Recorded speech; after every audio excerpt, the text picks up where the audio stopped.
Alright, so we're going to shoot the Derringer cap gun, the front venting cap gun.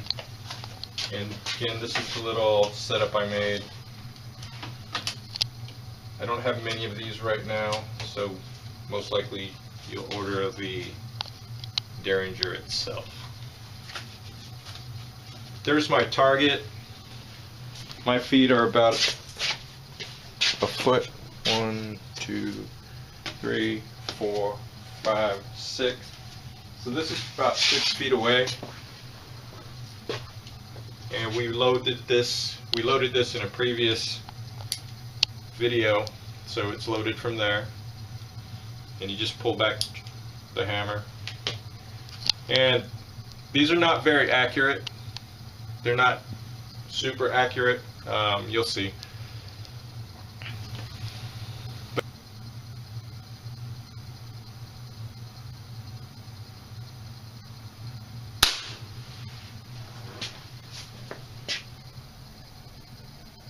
There's a lot of factors that affect the accuracy. These caps are not loaded. They don't have a high quality of quality control. So I've noticed that some of them have a lot of charge, some of them have little charge. The barrels get dirty as well, so you have to keep ramming them out maybe every 4th shot or so. So those things will affect the accuracy. The other one I'm going to shoot today is this little one that I make. It's a tiny one.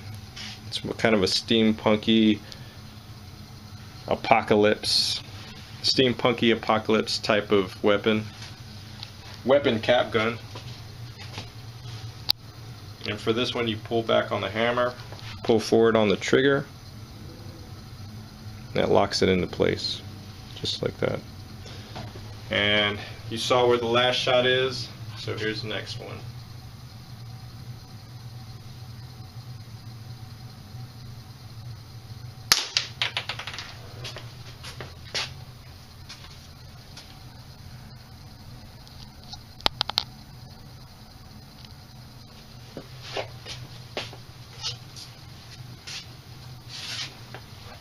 That's about it.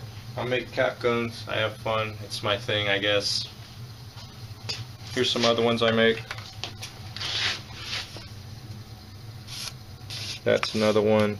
These are being modified. I'm working on those right now. That's about it. That's the thing I do. There's the ring. That's it. If you have any questions, let me know.